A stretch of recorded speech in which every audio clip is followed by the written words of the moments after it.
strukture koje je potrebna minimalna energija, a ovo krilo, ako ga pogledamo odozgo, ima 120 cm i ide gore dole, znači ima neprestani otpor vazduha, i to bi isto mogla pokreće elektrogenerator.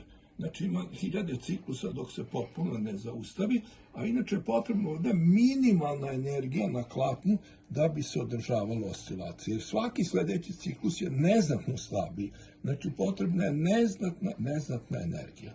Za razliku od rotacionih uređaja, gde to nije slučaj. I zato postoji nagrada, bila je najpre 100.000 dinara, 6 godina, i sad garantujem svojom imovinom da su oscilacije efikasnije, jer vidimo da tu treba stalno dodavati energiju, a ovdje tek sasvim neznatno.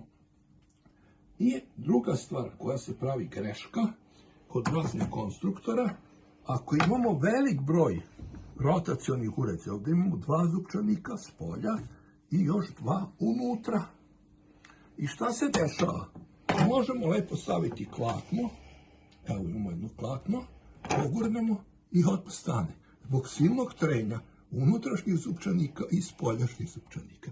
Znači što više rotacije, što više zupčanika, to ne znači da će biti bolje, nego će biti upravo još gore.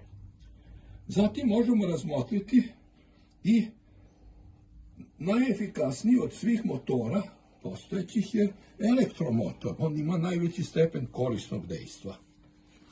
I tu ćemo uložiti bar 1000 puta veću inicijalnu energiju i da vidimo šta se dešava.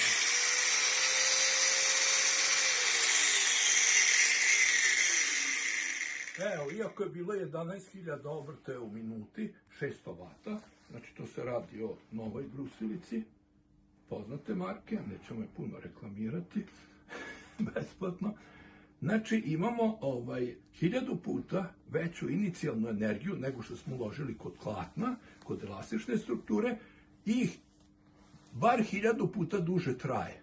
Znači 1000 će biti u korist elastične strukture, jer traje oko 1000 puta duže, znači da treba samo minimalna energija da bi se pokrio ovaj mali gubitak koji je nevidljiv, gotovo nevidljiv između svakog sledećeg ciklusa. Evo, samo toliko treba i mogu reći da je u potpunosti dokazana najava Nikole Tesle da će vremenom biti moguće koristiti takve sile kao što je magnetizam i gravitacija.